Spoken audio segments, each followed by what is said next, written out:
If you woke up today and Stripe told you your account is under review and your actual money is sitting there and you can't touch it, I need you to stop panicking for the next 10 minutes and listen to me. This is happening to a lot of many LLC owners in the US right now, in 2026, and almost nobody explains why in plain language. So let's fix that. Stripe doesn't freeze your account because they hate you. It's a risk model, and it's triggered by a specific handful of things. A sudden spike in sales volume compared to your history is one.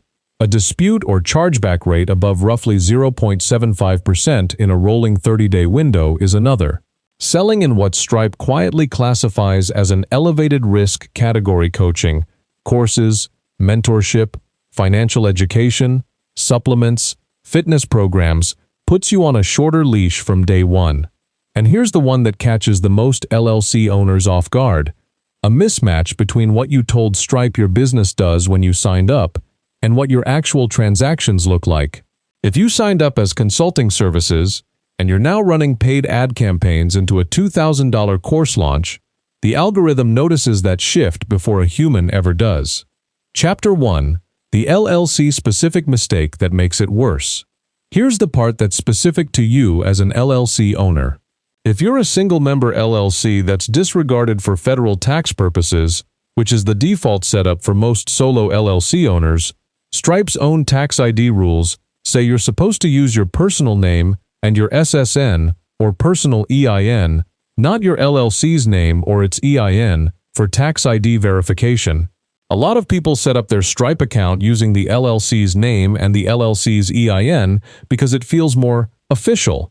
That mismatch between your legal tax classification and what you entered can quietly sit in the background as a red flag, and it's rarely the single reason for a freeze, but it's often the thing that turns a routine review into a drawn-out one. Now, what to actually do in the first 24 hours? If you're frozen right now, here's your order of operations.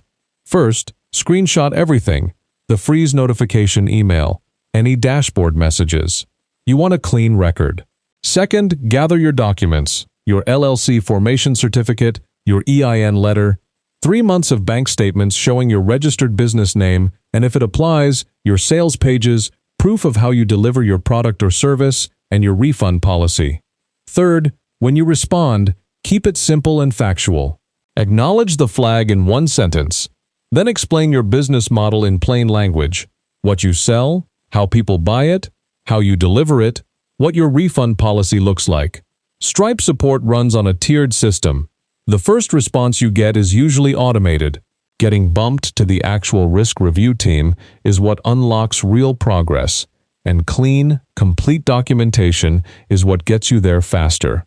I'm not going to lie to you and say this resolves in a day. Most legitimate accounts resolve in 30 to 90 days once documentation is submitted cleanly. That's a real number, not a guess. And no, a Stripe freeze does not touch your credit score. It's a contractual hold between you and Stripe, not a debt, unless the account is fully terminated and there's an unpaid chargeback shortfall left over, which is a different situation entirely. Chapter 2: The mistake that makes everything worse. Here's what not to do.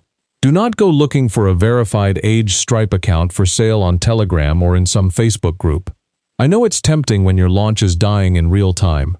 But Stripe's services agreement explicitly prohibits selling, buying, or transferring accounts, and their detection catches ownership changes through IP mismatches, device fingerprints, and behavior shifts almost immediately, often within days. The typical outcome isn't a fresh start. It's funds frozen for 90 to 180 days, sometimes longer, and you've now inherited someone else's chargeback history on top of your own problem. There are no real success stories in that direction. Compliance is genuinely the faster path, even though it doesn't feel like it at 2 a.m. when your launch is bleeding out. Here are 2 things, starting today. 1. Keep your declared business model on Stripe updated the moment your offer changes. If you pivoted from consulting to courses, update it.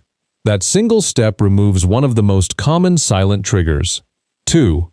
Don't put all your revenue through one processor.